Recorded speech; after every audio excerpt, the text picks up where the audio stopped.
Welcome. This service is provided by freeconferencecall.com. Please enter your access code followed by the pound or hash. Access code or phone number you have dialed is incorrect. Please check your credentials and try again.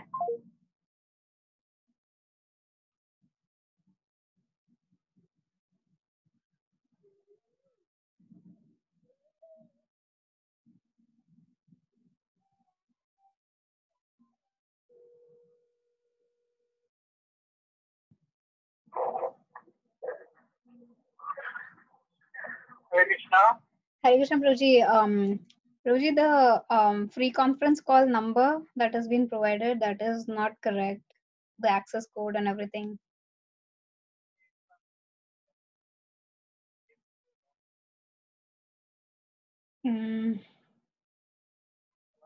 Yeah, I don't know where did you text me that, or do you remember? Okay, let me check my text. 1 second. Yeah, you have it. I gave. Oh, okay, yeah, I have it. Yeah. Okay. 8588 has it worked? Yeah, I got it. Yeah. I got it. You got it? Yeah. Okay. I don't think I can join. I'm still in train. Not even train. Oh, okay. Okay, sure, no problem. Yeah, Hare Krishna.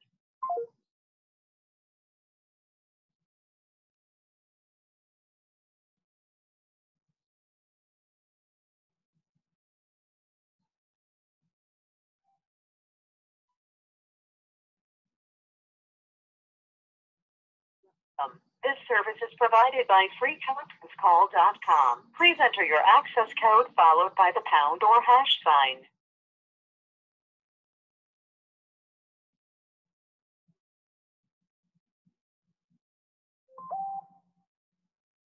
If you are the host, press star now. Otherwise, please wait and you will be joined into the conference. Please enter your PIN followed by the pound or hash. If you do not know your PIN, please enter pound or. Thank you. There is one host in this conference.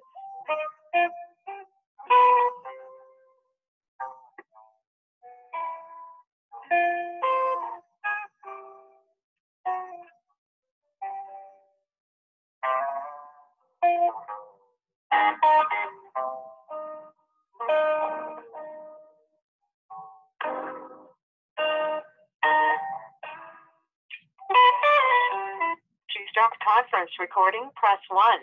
To reach the recording has started.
Welcome. This service is provided by.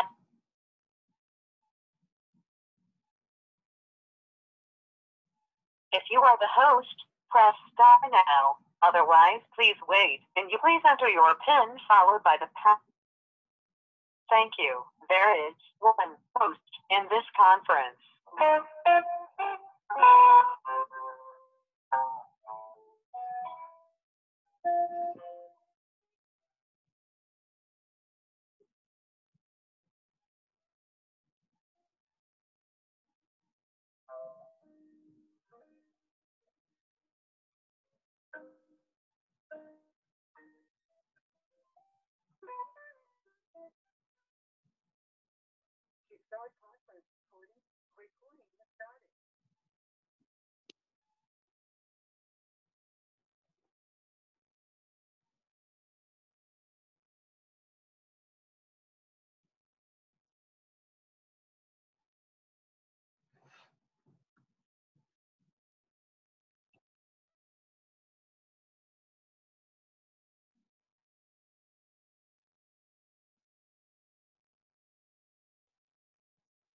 Hare Krishna Gaur Sundar Prabhu.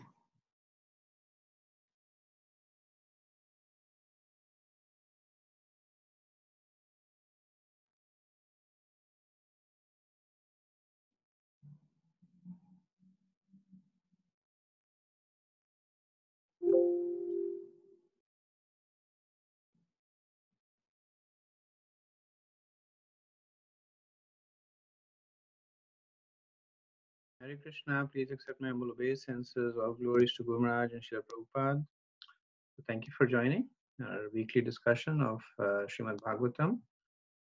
Last week we had completed the 16th chapter, and today we will start from the first canto, chapter 17, Punishment and Reward of Kali.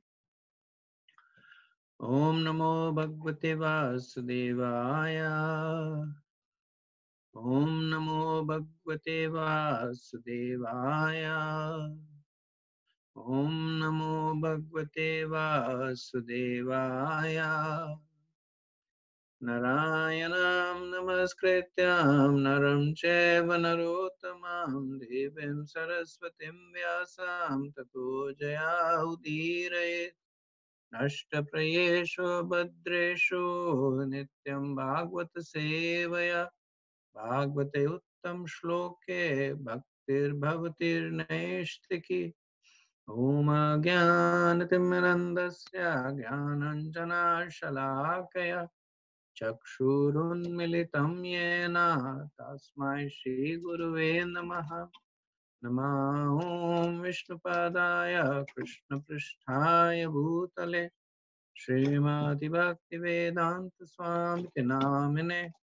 Namaste Saraswati Deve Gauravani Pracharane Nirvishesha Shunnavadi Paschachadeshatarane. Hare Krishna. So quick recap of the 16th chapter, which was titled as How Parikshit Received the Age of Kali. So this is actually an answer to one of the question by the sages in the first chapter, that where has religion gone? And the answer was that the religion has gone into the words of the literature of Srimad Bhagavatam. So naturally intrigued by this destination of dharma, the sages had asked about the history of the Bhagavatam. And Sutta Goswami had responded by talking about the speaker of the Bhagavatam, which is Sukadev Goswami, the audience of the Bhagavatam, which is Parishit Maharaj, and the author of the Bhagavatam, which is Srila Vyasadeva. And specifically in chapters 4 to 7, Vyasadeva is described. In 7 and 8, the birth of Parikshit Maharaj. In chapter 12, his, well, 7 and 8 is before his birth, his in the womb, the protection of Parikshit Maharaj. 12 is his birth. And from 16th chapter onwards till the end of the first canto, Sutta Goswami is going to be talking about the activities of Parikshit Maharaj. So 16th chapter, as we mentioned, is how did Parikshit Maharaj receive the age of Kali? And in the age of in this chapter, we see that how Parikshit Maharaj was reigning under the guidance of the Brahmanas, and under his reign, the entire kingdom, which spanned the entire globe, was flourishing.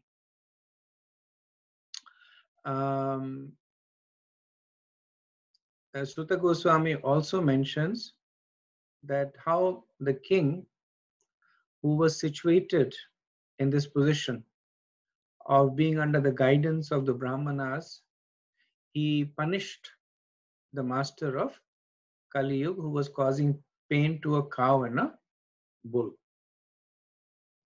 So, intrigued by this statement, the sages of Naimisharanya, they encourage Sutta Goswami to speak more about this pastime of Parikshit Maharaj punishing a cow and a bull. And the sages also mention at this point that only talk about it if it is related to Krishna, because those are the only topics that are worth hearing.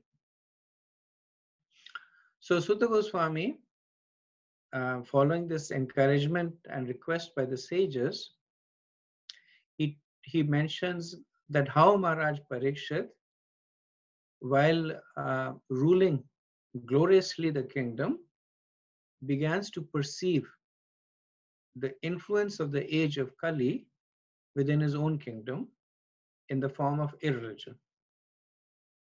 And in order to curb it, he embarks on a tour to reverse the effect of Kali.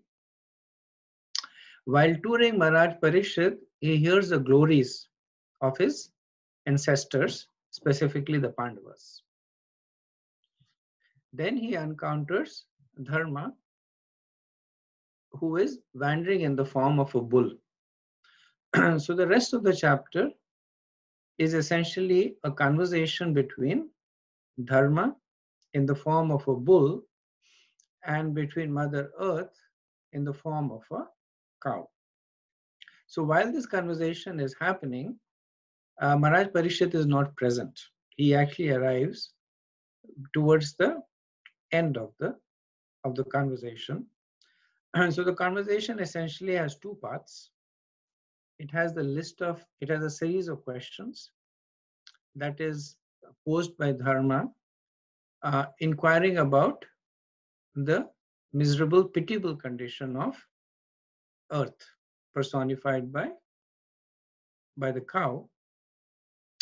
And then the reply of the earth as to what is the acknowledging the cause of her misery and identifying the cause of her misery. So she identifies the cause of her misery essentially as two factors. One is the departure of Krishna, and the second is an increase in the influence of Kali. And essentially, even the influence of Kali is because of the departure of Krishna. So Mother Earth is talking about her current situation because of the separation of Krishna.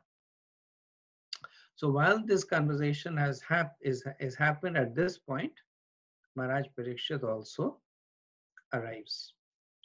So at this point, we also know about the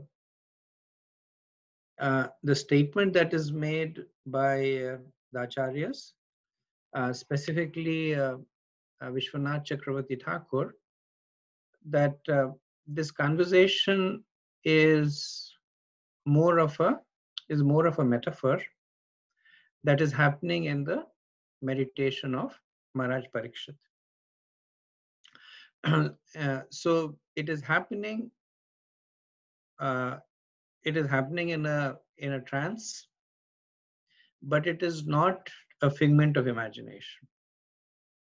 And the point that is made by Bhurijan Prabhu is that the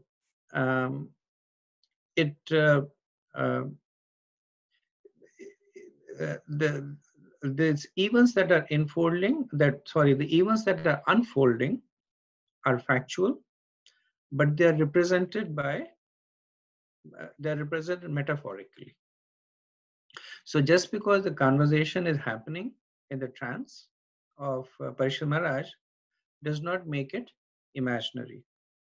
It is factual, but it is represented by the cow and the bull as the symbol of dharma and Bhumi Devi.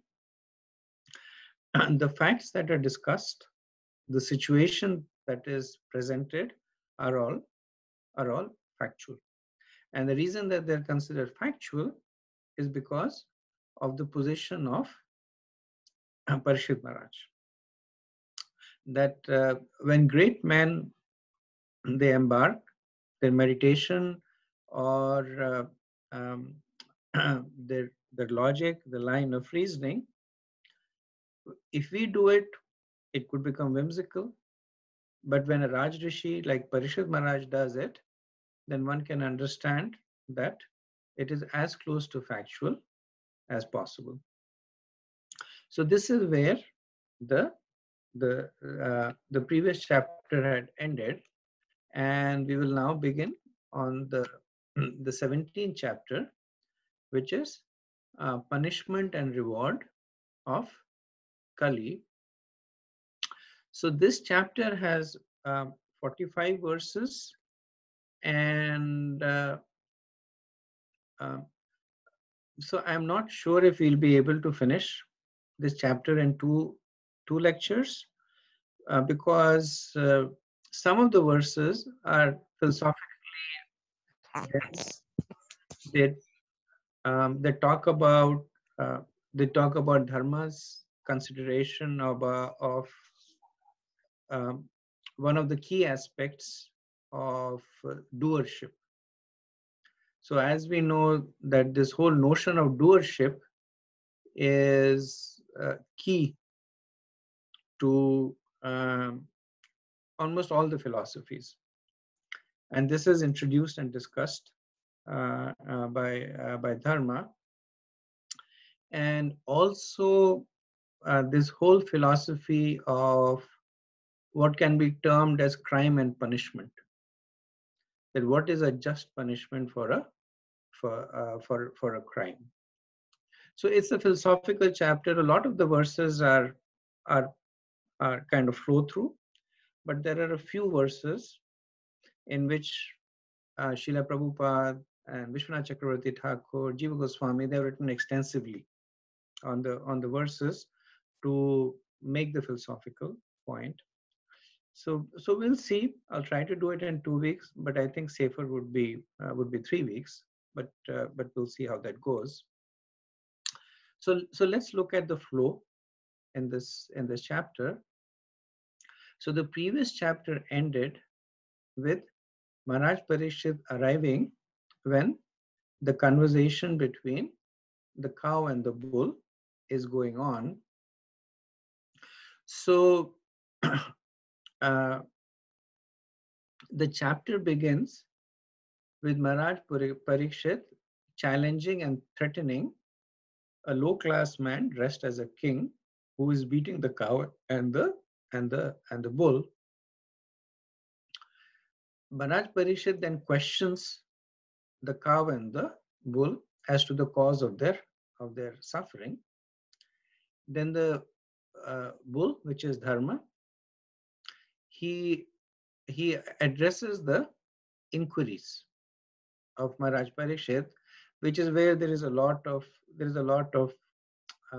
philosophy that is built into it. Following this, Maharaj Parikshit recognizes the bull as the personality of religion and begins to address him. Then finally, after Maharaj Parikshit completes the reply, there is the interaction between Maharaj Parikshit and the personification of Kali in the towards the second half of the chapter. So that's the general outline of the 17th chapter. We'll begin with the first verse, but I just want to stop and see if there is any questions or comments with respect to the summary of the 16th chapter and its segue into the 17th.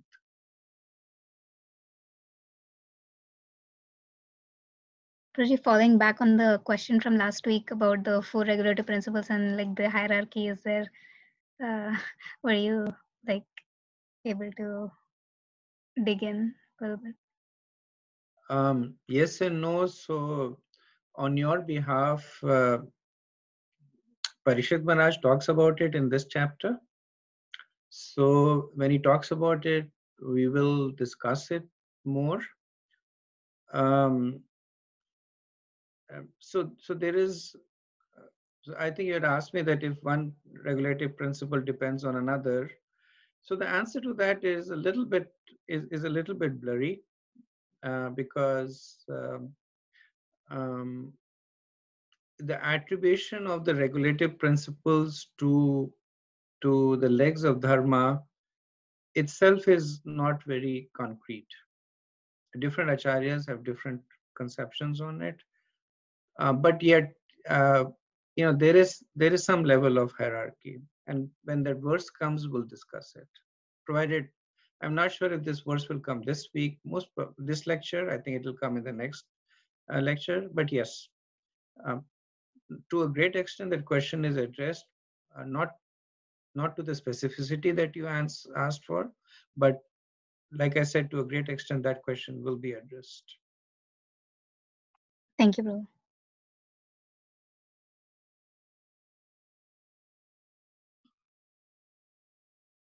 Okay, then we'll begin with the first verse, 117.1. Sutta vacha tatra gomitunam raja anyamanam anathavat dandahastam cha vrishalam dadrashe nirpalanchanam. Sutta Goswami said, after reaching that place, Maharaj Parikshit observed that a lower caste Shudra, dressed like a king, was beating a cow and a bull with a club as if they had no owner. So as we mentioned at the previous chapter, it ended with a conversation that was happening between Dharma and Bhumi Devi. Dharma is personified by a bull and Bhumi Devi is personified by a cow. This chapter is beginning with two additional details. One, that there is a low-class Shudra beating the cow and the bull. And second is the presence of Maharaj Parikshit. So certain level of discontinuity is there. And Jiva Goswami explains, so he says that there are two ways to explain the discontinuity. One, that given the fact that this is a metaphorical trance of Parikshit Maharaj, so from this point he's always present there. Now he's more present, and the idea of a metaphor is that does not have to be based on reality. It is based on his meditation. And then Jiva Goswami says that you can also understand this in another way, that while the cow and the bull were conversing, suddenly the Shudra king came and began to beat them, and at the same time the king also arrived. So this is more from a factual chronological sequence. So the Shudra, he bore the markings of a king, which broke the customs of the previous yugas. In the purport, Srila Prabhupada says, but in the age of Kali, the Shudra class of men are in the post of administrators. And the cows or bulls, or the mothers and the fathers, unprotected by the Vaishyas, are subjected to the slaughterhouses organized by the Shudra administrators. So one of the trend that we will see here is Srila Prabhupada also using the metaphor of cows and bull in two ways. One is the fact that the cow represents Mother Earth and bull represents Dharma, and then he talks about it in that context of how Mother Earth is being violated, how Dharma is being, the principles of Dharma are being broken. And in the purport, he talks in that mood. But you will also see that he will take this literally. Like in this purport, you see that he talks about the slaughter of the cows and the bulls. So here he is talking about specifically cow as an animal. And he condemns the slaughtering of the cows and the bulls. And around that, he builds the more factual representation of the state of affairs. That in a society where the cows are not protected, where the bulls are slaughtered, where the Shudras become administrators, which are Kshatriyas, should be Kshatriyas, then there is going to be misfortune, there will be irreligion. So we will see both of that also happening. So that is why when reading this chapter, it's very important for us to be anchored in all these possible philosophical interpretations. So there is an interpretation of the cow and the bull as Dharma and Bhumi Devi. There is an interpretation of the cow and the bull as metaphors in the minds of Parishit Maharaj. There is an interpretation of the cow as a cow animal and the bull as an animal, and the impact of a Shudra ill-treating them. They are all true, and that is the beauty of a book like the Bhagavatam, which can distill through the same narration realizations from different facets. So at least what I have done going forward is that I have mostly not referred to Srila Prabhupada's purports of the factual representation of the cow and the bull. And this is not to minimize that interpretation, but because Prabhupada refers to them from preaching purposes, and again, that aspect of the purport that Prabhupada uses to preach, it is something that we should read, and it's basically for our realizations and to help us preach to others. Also,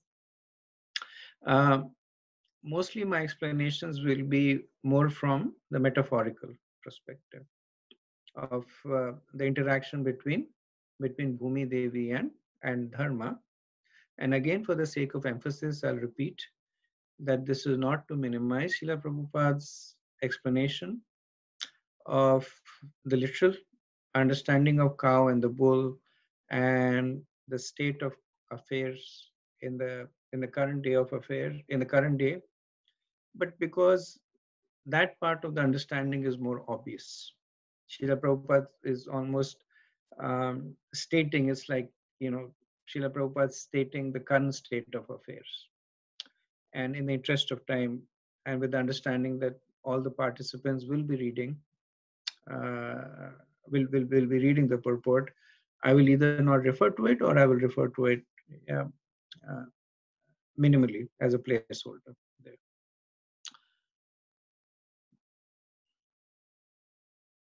Okay, next verse.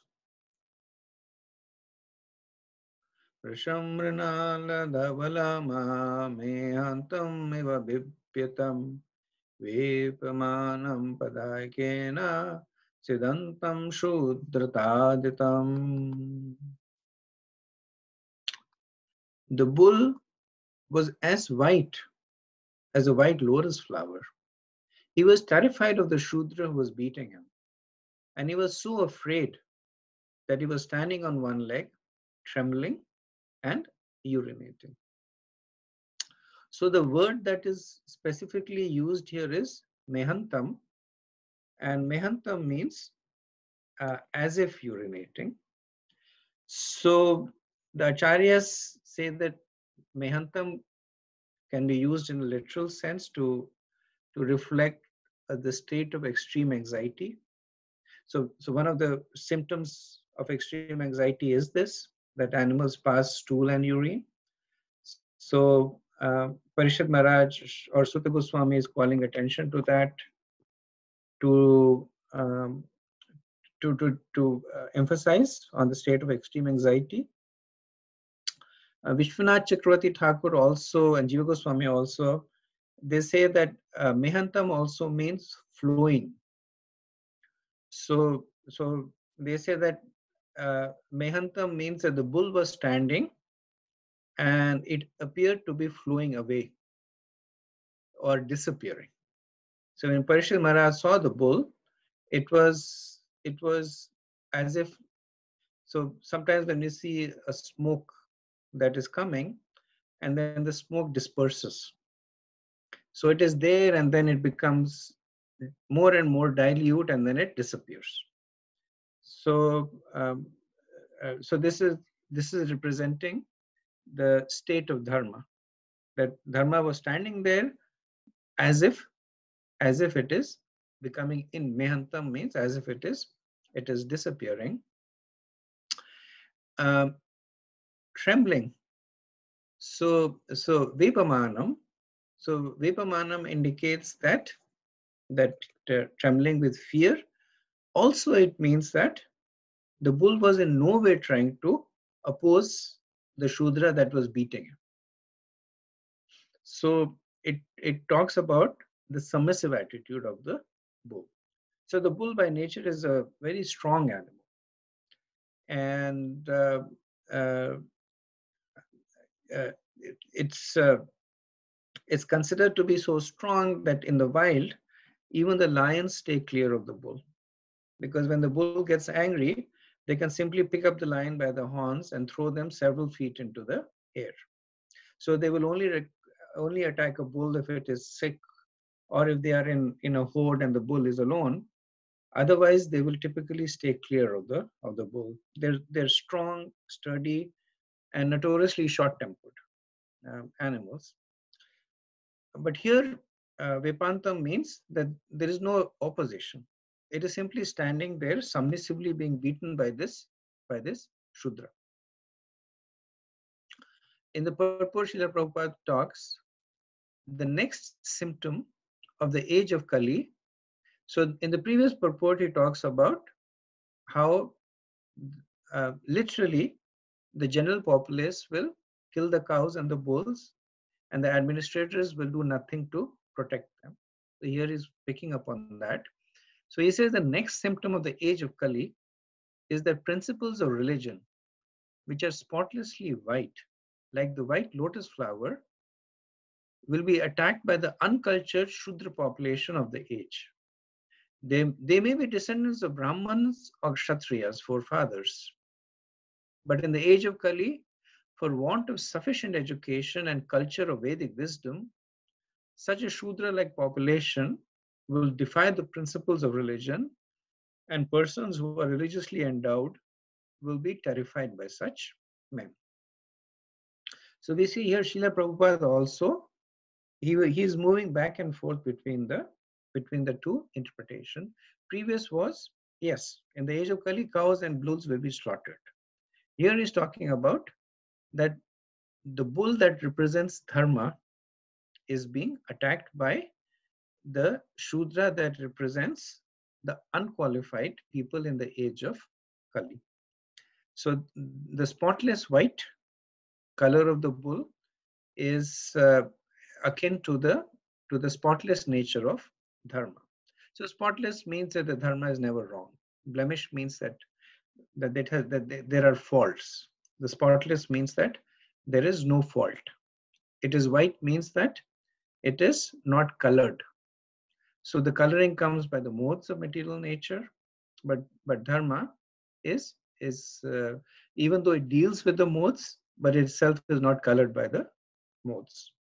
And the reason is why? Because dharmam to sakshat bhagavad pranita. The dharma is given by Krishna, so it is spotless white. Krishna is beyond the modes. Dharma is beyond the modes. But in the age of Kali, because there is no qualified brahmanas or kshatriyas to understand and implement this dharma, the principles of dharma are being openly flouted and violated. And because there is no protector, so dharma is typically protected by the brahmanas and the kshatriyas. So because there are no protectors for dharma, then the Shudra class of the society is fearlessly flouting it. So empirically, we can see that around us, that how the principles of dharma are being violated.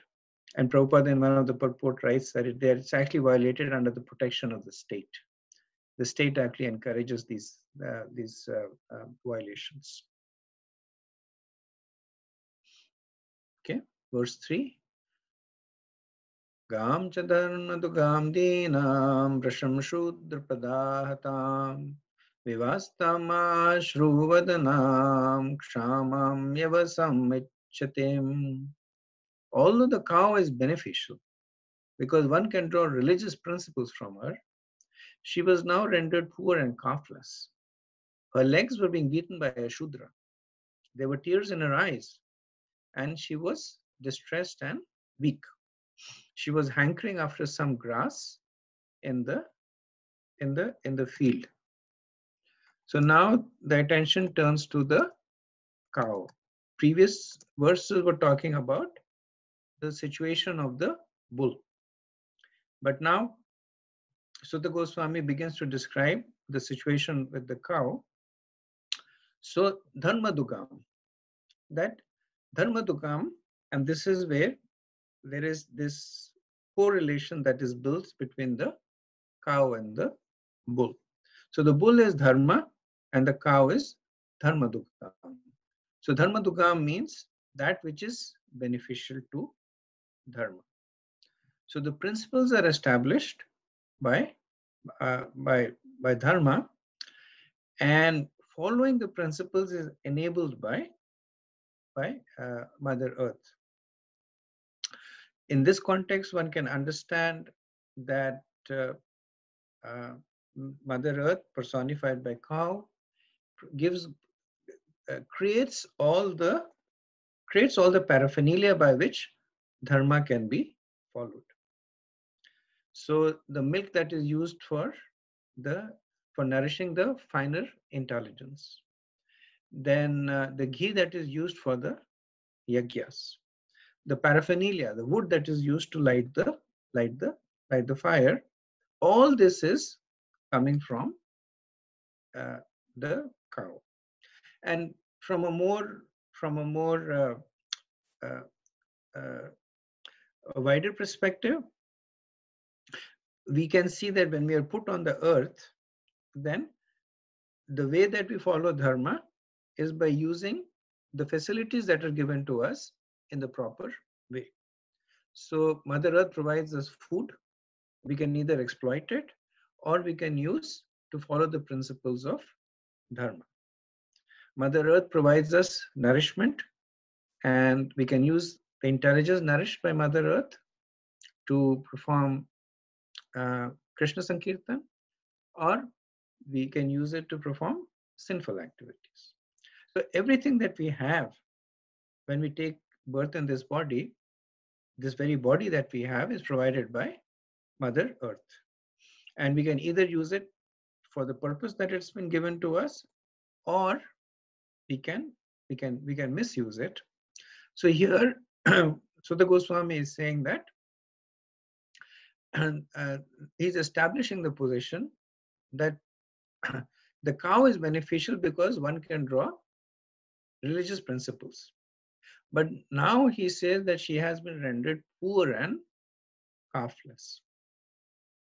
So Vivatsam, calfless, means that so the calf of the earth is the grains that she produces. So because of this influence of time, Mother Earth no longer is producing the grains on her own. So it is said that in the earlier ages, there was no need to cultivate. The rains would fall on their own, and the grains would grow on their own. Now, because the earth is withholding the grain, there is a lot of ugra karma that is done to extract that grains from Mother Earth, but she is not producing it on her own. So she is calfless. Vivatsam. Then Ashruvadanam. She has tears in her eyes. Why? On seeing the plight of dharma. So the position of Mother Earth is to support the principles of dharma. So the reason that she's been put over there has been taken away.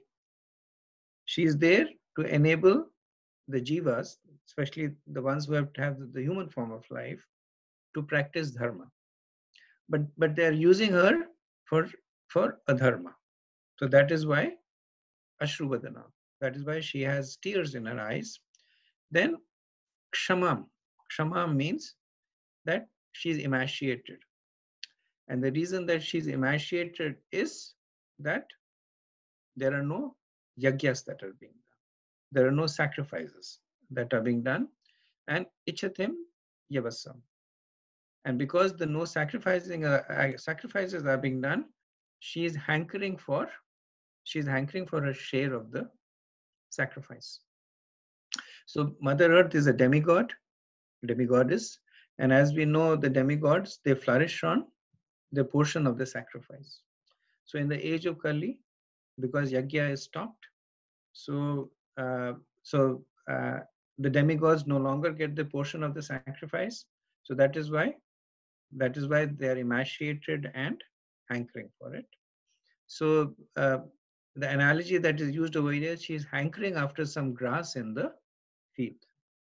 So the grass is the share of the sacrifice, and hankering is because she's being deprived of it, and the result of it is shamam or kshamam. Wrong, kshamam is that she is weak and emaciated. So Prabhupada, in the purport, he explains that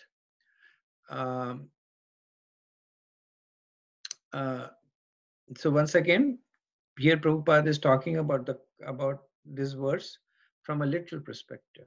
That what is the situation of the cow? And he says that for a Sanatanist, a follower of the Vedic principle, it is the duty of every householder to have cows and bulls as household paraphernalia, not only for drinking milk, but also for deriving religious principles. The Sanatanist worships cows on religious principles and respects Brahmanas. This is the Go Brahmanaya Hitayecha. The cow's milk is required for the sacrificial fire, and by performing sacrifices, the householder can be happy.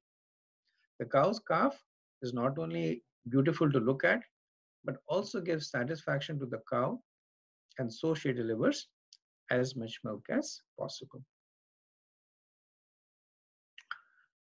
Next verse, 14.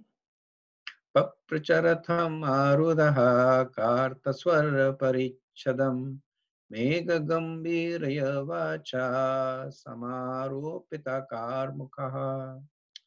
Maharaj Parikshit, well equipped with arrows and bows and seated on a gold embossed chariot, spoke to him, the Shudra, with a deep voice sounding like thunder. So Maharaj Parikshit, as a true administrative head, he immediately spots a discrepancy and he is fully capable of correcting it. So the bow and arrow Maharaj Parikshit is ready in case the Shudra tries to flee. Okay. So we'll do the next verse, and after that we'll stop for any discussion. Kashtum acharane loke baladamsya balan bali naradevo siveshena natvat karmana dvichaha. Oh, who are you? You appear to be strong, and yet you dare kill within my protection those who are helpless. By your dress, you pose yourself to be a godly man, king, but by your deeds, you're opposing the principles of the twice born Kshatriyas. So now begins the conversation between Maharaj Parikshit and Kali. So Vishwanath Chakravarti Thakur, he has explained, in order to better explain it, he reframes this as an ongoing conversation between Parishad Maharaj and Kali, Parishad Maharaj and Dharma, Parishad Maharaj and Bhumi Devi, and he kind of interpolates the implicit part of the interactions. So some of the question answers that he puts are not there in the verses, but the reason he puts over there is to better, for a better understanding. And then also as an acharya, he's able to churn more realizations than is apparent from us. So how does this conversation go? The Parishad Maharaj says, who are you displaying powers? Balat. Kali says, I am a king, Bali. Parishad Maharaj, since I am the king, Mat Sharane, how is it possible that you are king? Kali says, I am king because I am wearing the dress of a king, Ashiveshana, and I am acting like one, Naradeva. Parishad Maharaj says, a real actor, Natavat, imitates the object as truly as possible, Karmana. But by your actions, you are imitating a Shudra, Advija, not a king. So the conversation is kind of self-explanatory. It is based on the verse, but it, like I said, it kind of extrapolates some of the nuances in the verse, but essentially it's Parishad Maharaj inquiring about the identity of Kali, and Kali laying claim to his being the king, primarily because he is dressed like one and he is acting like one. And then Parishad Maharaj refuting that, saying that you can only be a king, you cannot be a king simply by dressing like one and acting like one. And then he says that even when there is an actor that is acting, then the acting should represent the object that he is representing. But you're not representing the actions of a king. because a king would never hurt a cow and a bull. So just like if an actor is dressed in a particular cloth and uh, uh, is pretending to resemble a person, but if his actions do not resonate with the actions that he's trying to imitate, then that imitation is useless. So similarly, Parishar Maharaj is saying that just because you're dressed like a king, just because you're acting like a king, but because your actions are not like that of a king, I reject your assertion that you are a king. In the purport, Srila Prabhupada summarizes the modern human society is not twice born by spiritual culture. Therefore, the people's government by the people who are not twice born must be a government of Kali in which everyone is unhappy. So Prabhupada is using the word king in a more general way as administrators. So he's saying that in the current society, the administrators, they may dress like administrators, they may claim to be administrators, but because they are not dvijas. So dvijas means that they have not accepted the spiritual master, they have not been initiated in the Vedas. So just like Parishar Maharaj is rejecting the Shudra, similarly, these so-called administrators should be rejected. Okay, so we'll stop here and see if there is any questions or comments.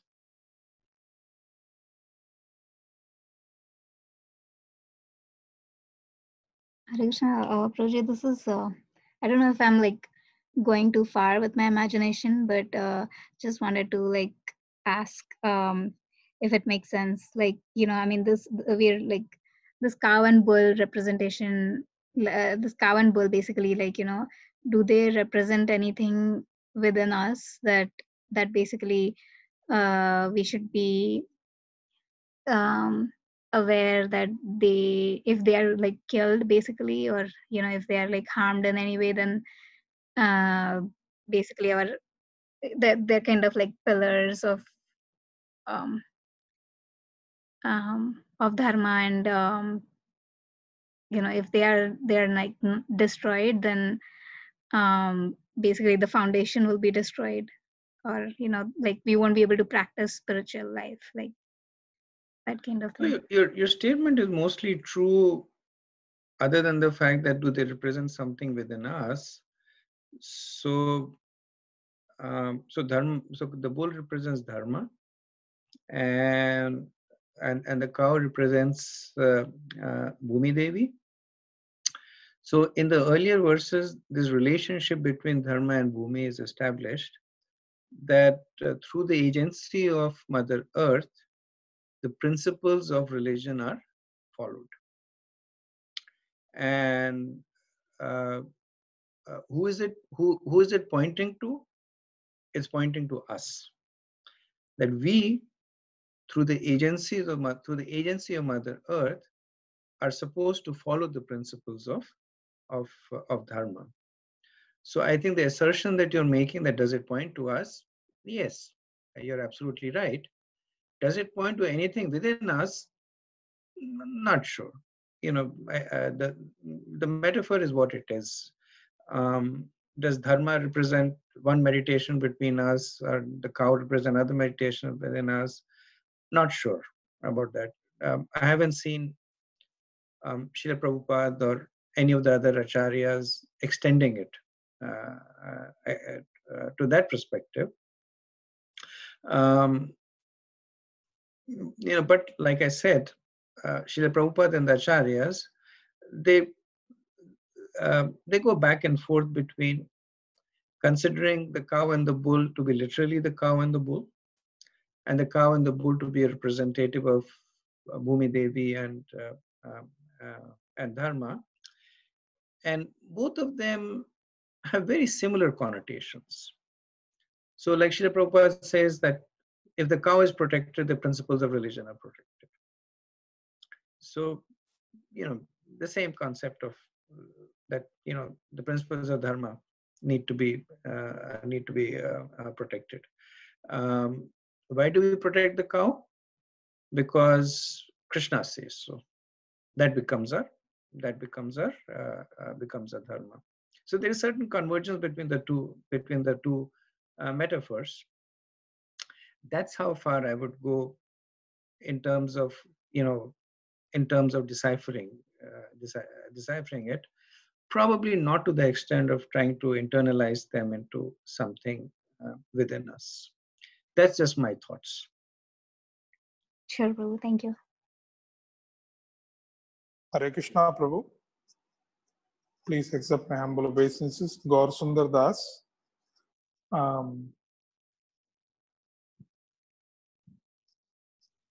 Prabhu, I was curious. You're coming after a long time, right, Prabhu?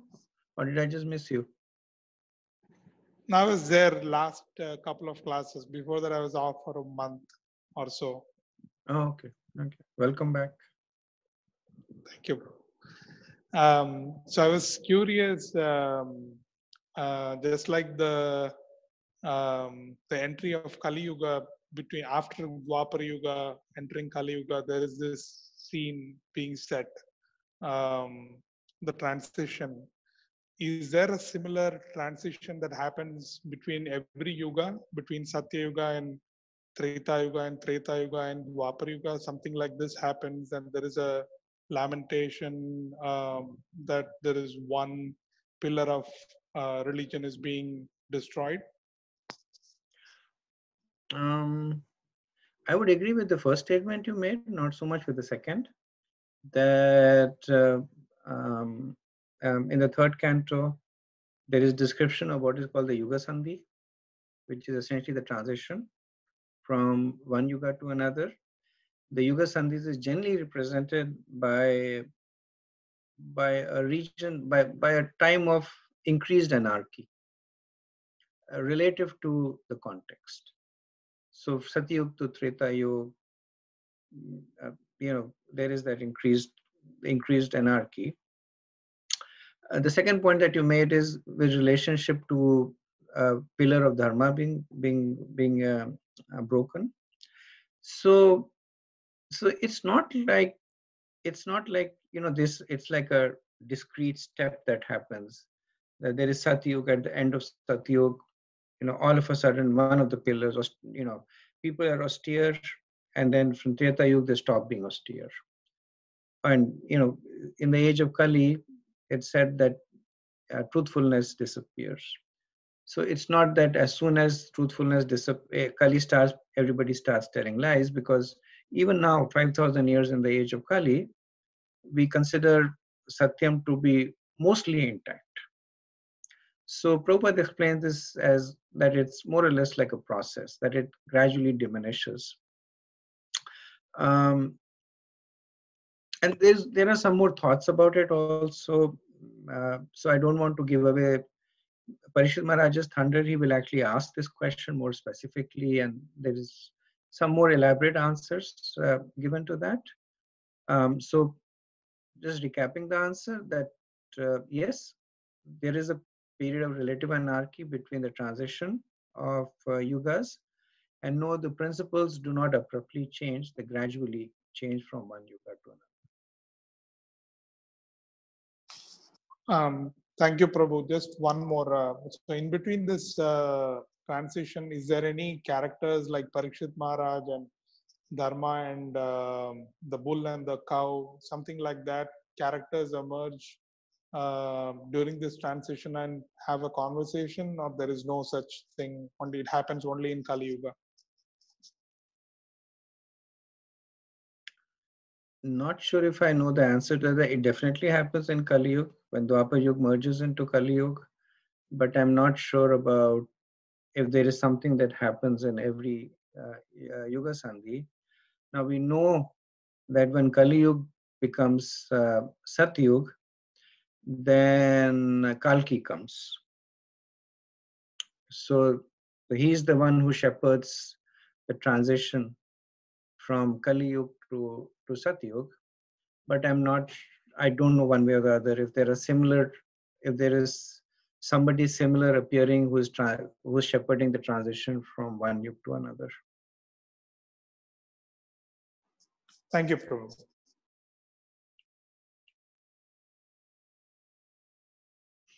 Okay, so if there are no more.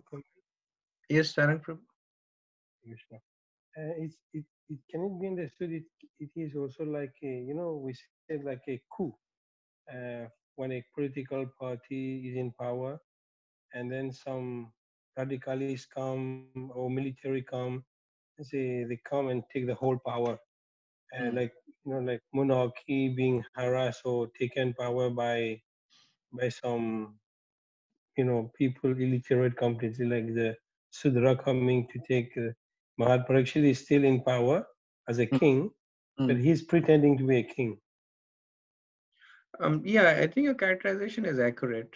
That it's almost like, like power being snatched, and now it is owned in the 12th canto. It's talked about in a more literal perspective, that how the first Shudra king in the age of Kali appears, and there it is almost literally that he assassinates his master and takes the power. But we also see from an in terms of effect, it's almost like that, one category of power with one conception is displaced, and slightly different category comes with a different conception of power. We see that also in the pastime of Vishwamitra that is referred to later on, that once he ends his meditation during this period of Yuga Sandhi, and then he sees how there is complete chaos around him, and then he understands that this is a time of transition from one yuga to other. So yes, Prabhu, that seems to describe it accurately.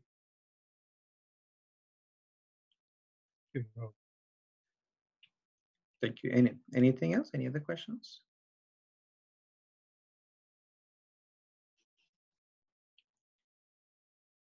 Okay, so we'll do the 6th verse. Yastvam Krishna gate duram sagandhi vadanvana socyasya sochyan rasi praharan vadamarasi.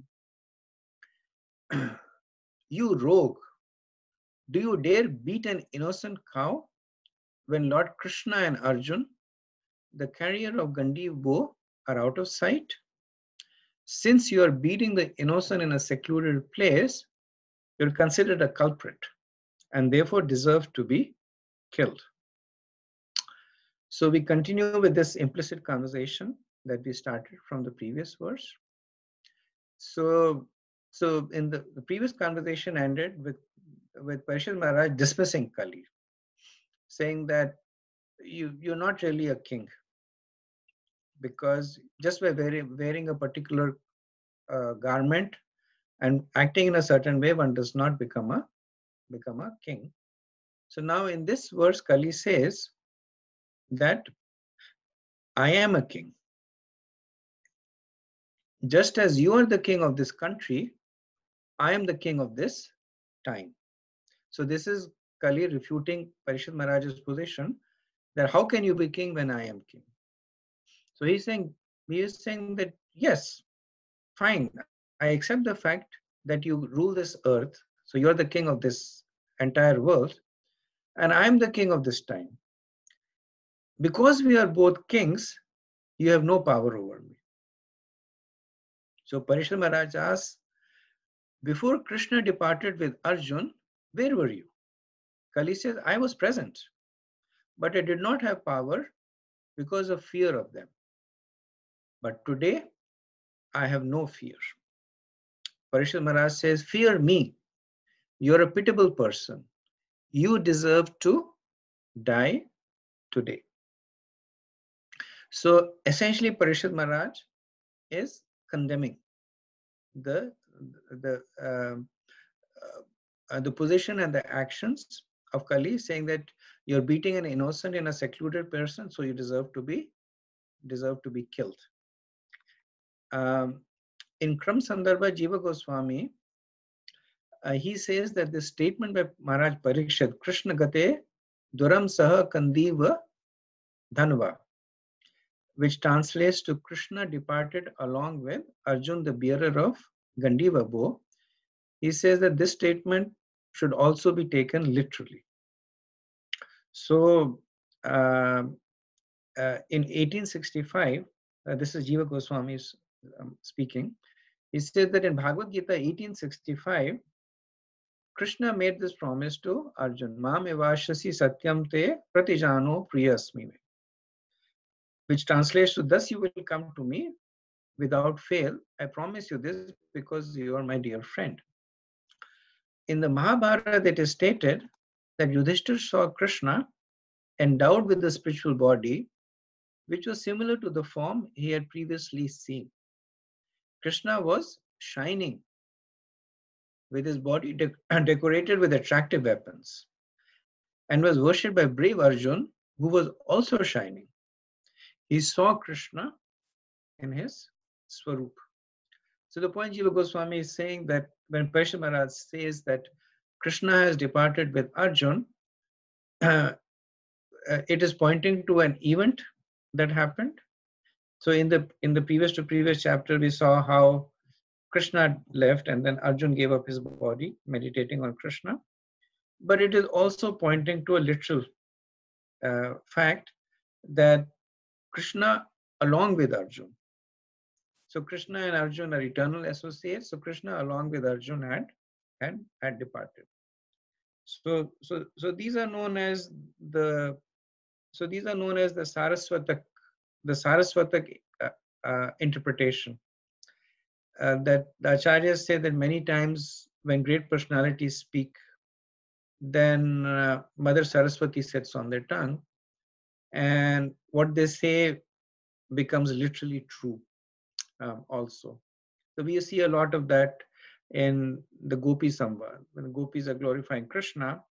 So superficially they're glorifying Krishna as a cowherd boy, or sometimes they're condemning Krishna as a cowherd boy.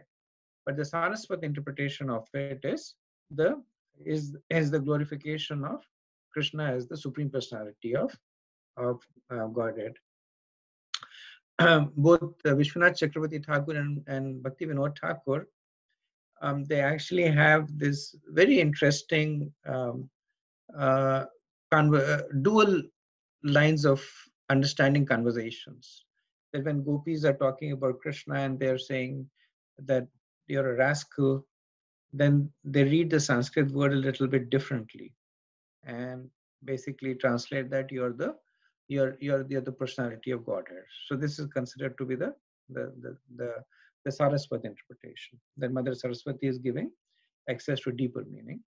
So Jiva Goswami is talking to the Saraswati interpretation here also, and also to the apparent interpretation that Vishwanath Chakravarti Thakur talks about, that Kali is saying that I have come here because I have no one to fear. It is my time. And Parikshit Maharaj is saying that you're wrong. I am here.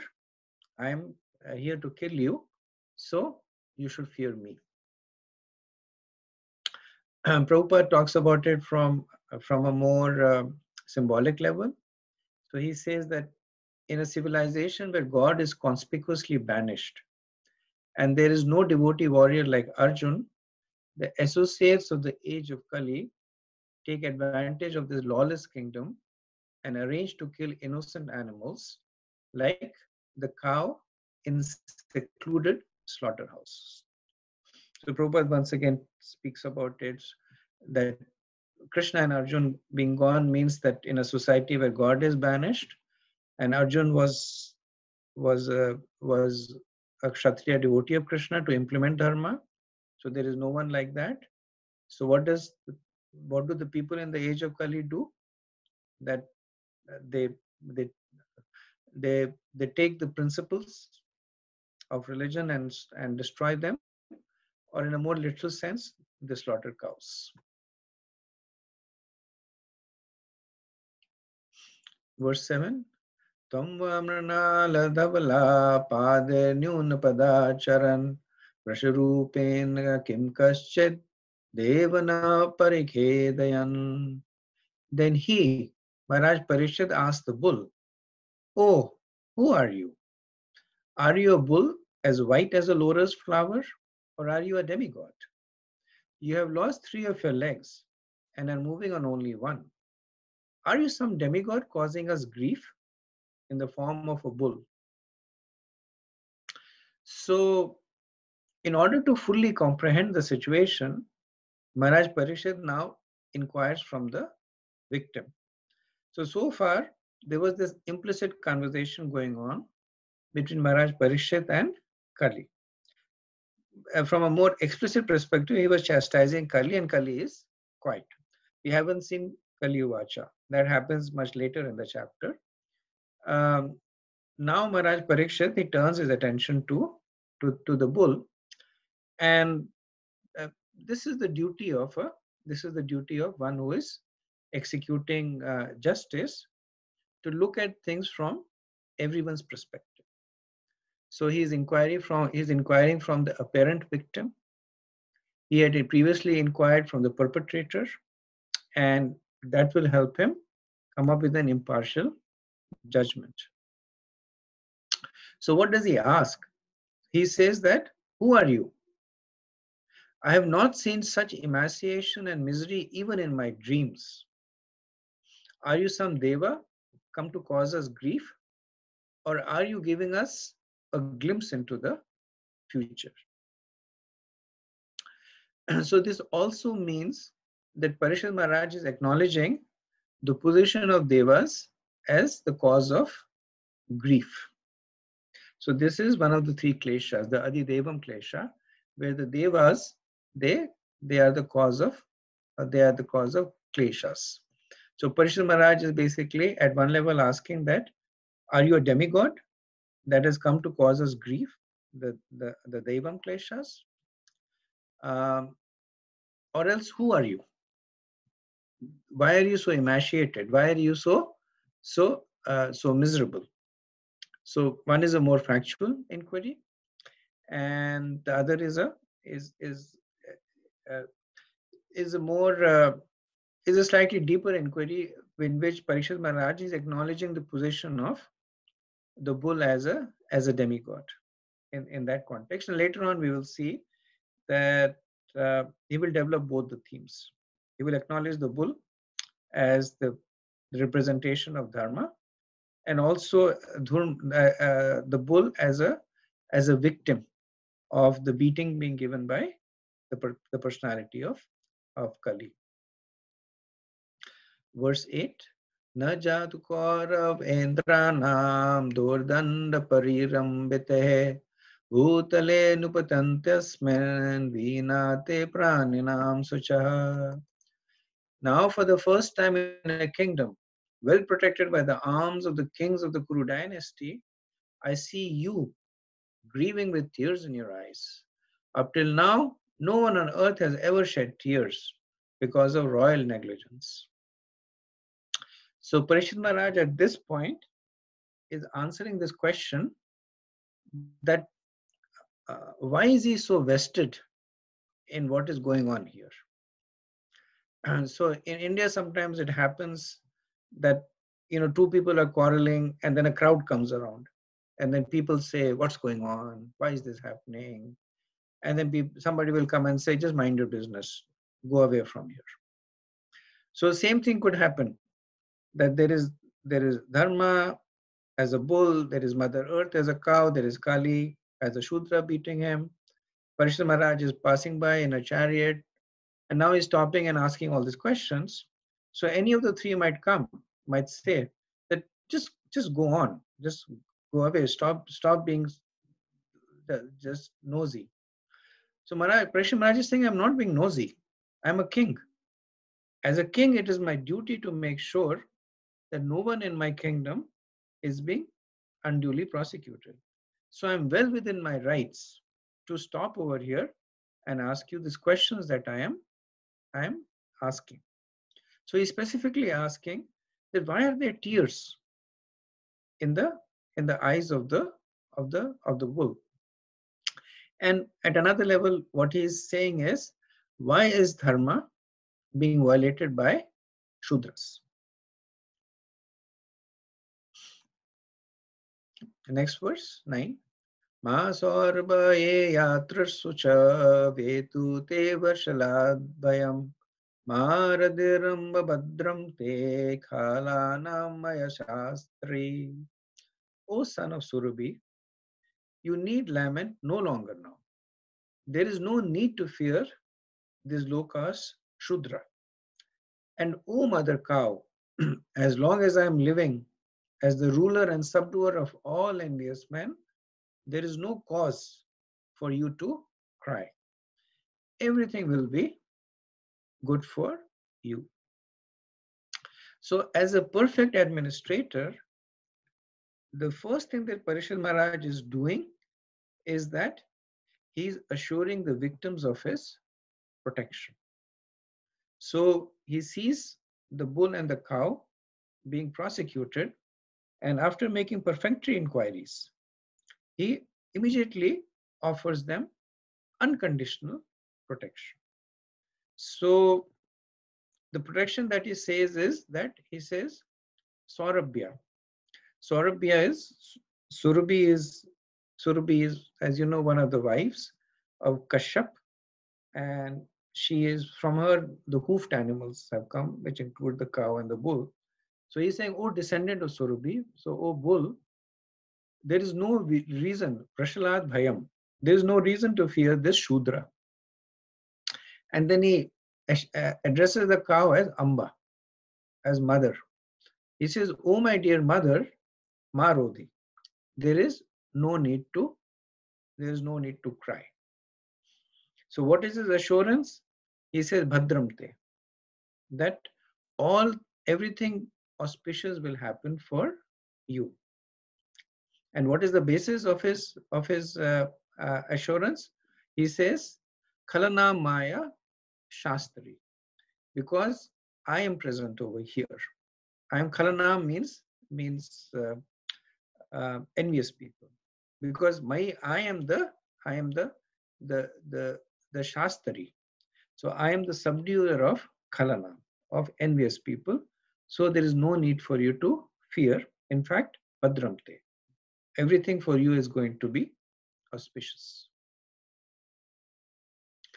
Okay, next is two verses together, 10 and 11. Yasya rashtra praja sarva trashyante sadhya sadhubhi tasya matasya nashanti kirtirayu bhagagatihi esha rajnam paro dharmo ayartanam ati nigraha ata enam vadishyami bhutadruham asattamam. O chaste one, the king's good name, duration of life, and good rebirth vanish when all kinds of living beings are terrified by miscreants in his kingdom.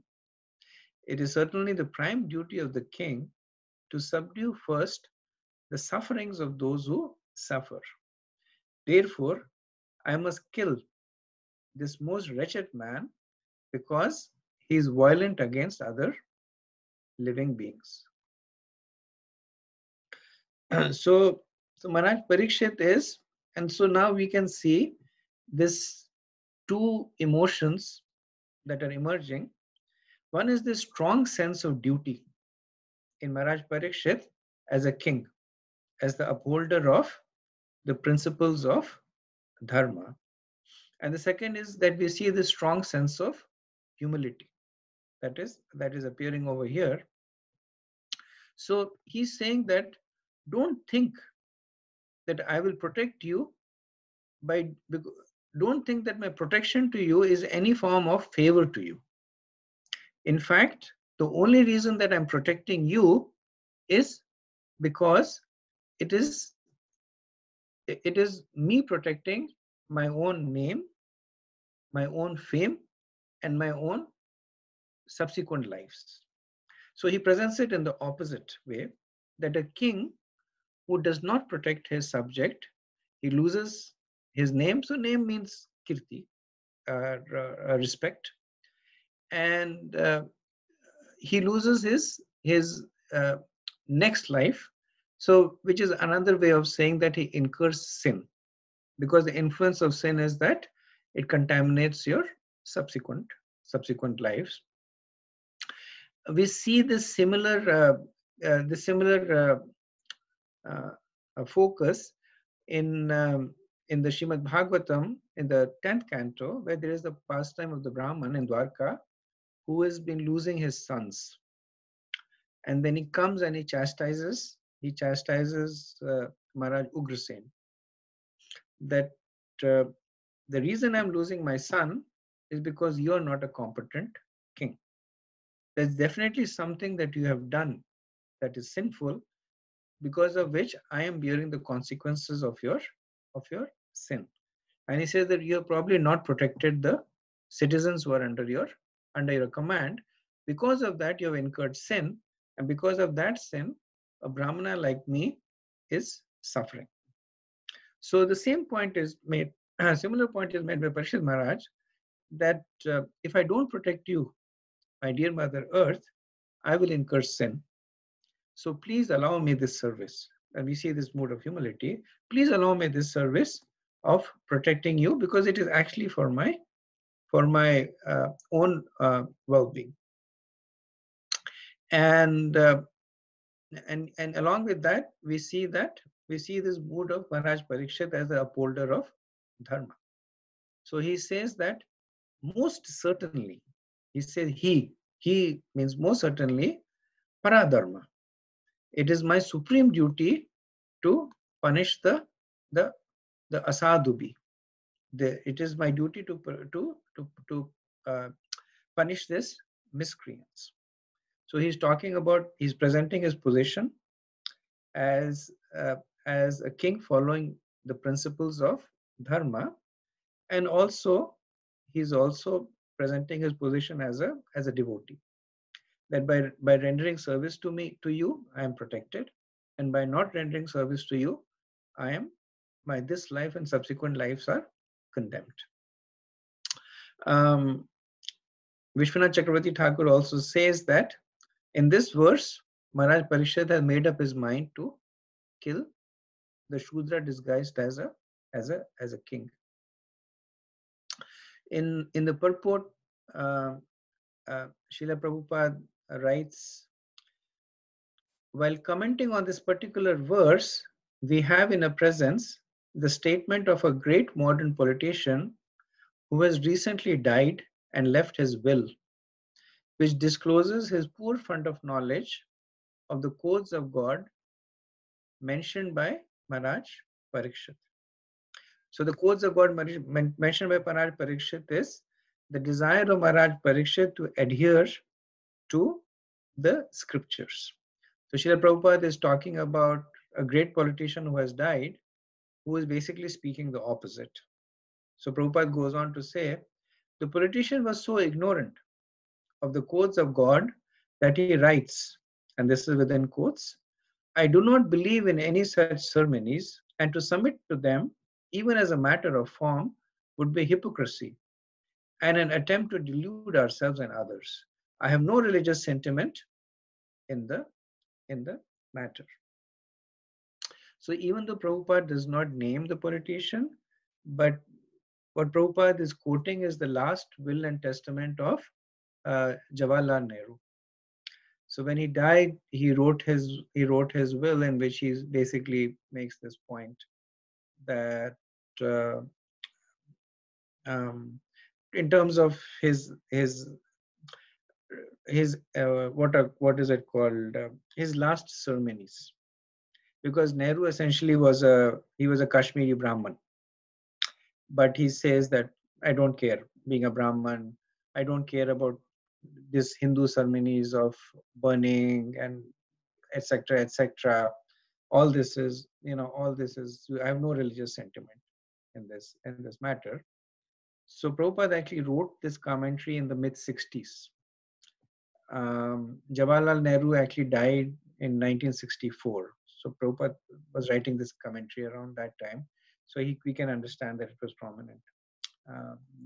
It was prominent in his mind. Another point, another time Prabhupada actually says that Jawaharlal Nehru, he took birth as a dog in Sweden or Switzerland, I don't know where. But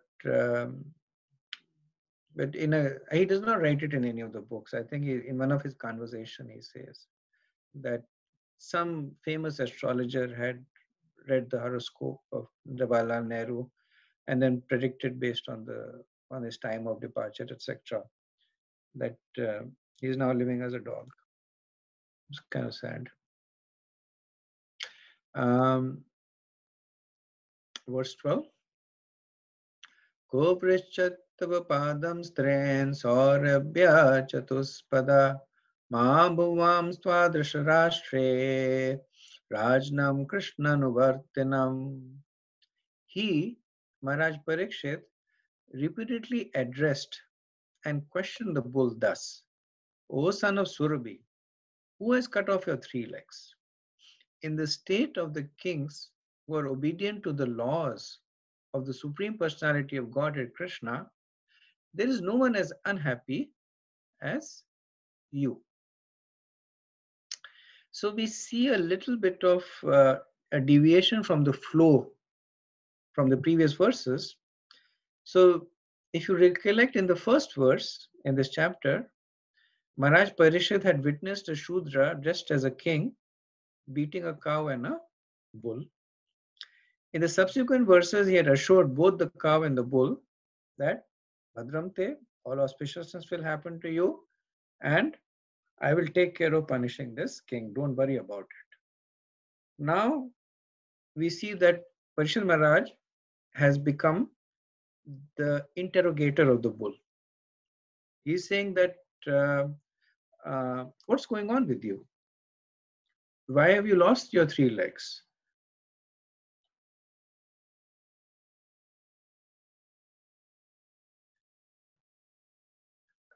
Oh, okay. One of the Prabhus is appearing in a different orientation.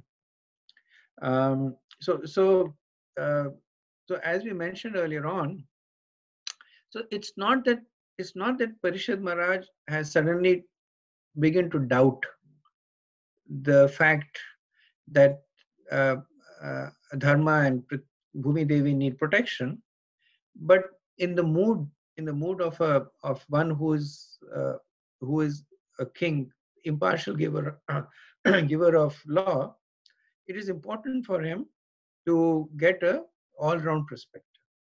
So in that mood he's asking. He's not asking in the mood of doubting, but in the mood of of inquiry. That I need to know from you exactly what has happened. Based on that, I can deliver suitable justice. So don't just tell me what happens. Also tell me who has done this to you. And if possible, can you also tell me why this has happened? See, because the activities in itself do not provide one sufficient context to deliver a punishment. One has to take them in a broader perspective. One person kills another person, that activity can result in so many different consequences. The person may be glorified for killing. If the person is a police and the other guy is a criminal, he'll get an award saying, good job, he killed. If the person killed in self-defense, then he may be let go of, saying that not your fault, you're protecting your life. If the person killed him accidentally, it's manslaughter, some punishment, but minimal. If the person kills him in the heat of the moment, under the influence of anger or some kind of passion, it's considered to be second-degree murder, more culpability. Or if the person in a premeditated way kills him in a cold-blooded way, then it's considered to be first-degree murder. A person may be given the death sentence. So same activity, depending on the specificity of the situation, results in different kinds of punishment. So that is the intention of Parishad Maharaj. So he's trying to find, he's saying that you tell me more about what's going on. So here he says that Chatupada, that by nature you are four-legged. But here what has happened? Abrishat Padantrin, the three of your legs have been cut off.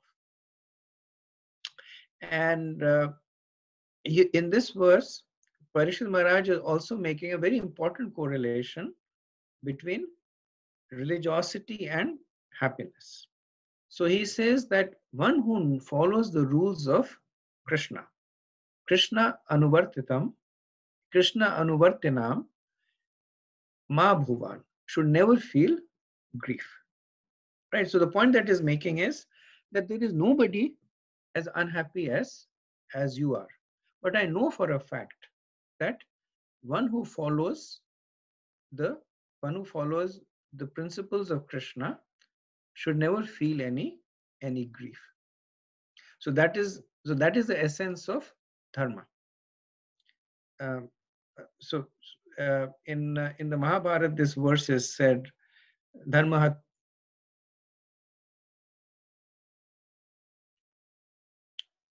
What's the verse? Dharma eva hatohanti, dharma eva hatohanti, dharma rakshat rakshita, mana dharma hatovadit, mano dharma hatovadit. Forget the first line, but fourth line. Dharma eva tuvanti, dharma rakshit rakshita, mana dharma hatovadit, natu dharma hatovadit. So the point that is made is that one who protects dharma is protected by dharma. One who violates dharma is punished by dharma. So Parishad Maharaj is making the same point over here. That if one follows dharma, Krishna Anuvartinam, then Ma Bhuvan, such a person does not feel any grief. So tell me, what is going on with you? Why are you feeling so much of grief? So Srila Prabhupada in the purport, he says, in a state where the codes of Krishna are followed, no one is unhappy. Where such codes are not followed, the first sign is the three legs of the representatives of religion are cut off, and thereby all miseries follow. When Krishna was personally present, the codes of Krishna were being followed without question. But in his absence, such codes are presented in the pages of Srimad Bhagavatam for the guidance of the blind persons who happen to be at the helm of all affairs. So this is one of the very strong preaching points that Srila Prabhupada will make over and over again, especially in this chapter, because the chapter talks about the administrators, that they should, in a more general way, he said they should administer as per the rules of dharma. In a more specific way, he says that they should be well versed in the Bhagavatam. If they read the Bhagavatam, understand the Bhagavatam contains everything, and if they rule according to the principle enunciated in the Bhagavatam, then Krishna Anuvartina. Then everybody will follow the principles of Krishna and Marodi. There will be no grief anywhere. I seem to have gone over a little bit. I'll stop over here and see if there is any questions or comments. Hare Krishna Prabhuji. Prabhuji, is there any correlation between the codes of Krishna and the apparent, like, I mean, the miseries that follows? Any direct, like, correlation between that? Like, for example, if you, like, if somebody has financial problems, then that means that they are not following certain codes, like something like that. In a general way, yes. I mean, that's the whole law of karma, that you do a particular kind of sin, and as a reaction of the sin, there's a particular kind of punishment that comes. You beat up somebody, and then somebody will beat you up. You cause grief to somebody, there will be grief in your life. So that's the law of karma. Specifically, it's difficult to at least for us, if you read the Manu Samhita, that talks very extensively about the question that you have asked, that by violating this particular code of dharma, the person will suffer this kind of reaction. In the 5th canto of the Bhagavatam,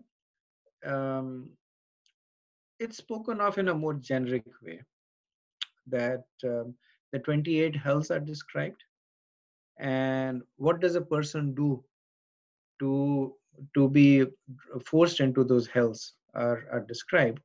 So there it's more in terms of the suffering that happens. But at least, for us, we have not, we don't study that, because that comes, firstly, it's something that even if we know we can't fix it, it's Karma Kand. Karma Kand talks about this extensively. Do this good thing, this thing will happen to you. You do this bad thing will happen to you. So that information itself is depleted, and even if we knew it, we can't do it because it's difficult for us to follow Karma Kand. Thank you, Prabhu.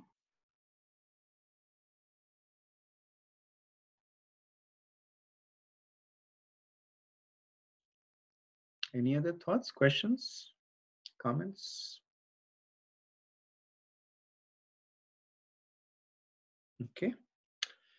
So Wednesday's discussion is probably going to be more philosophically dense.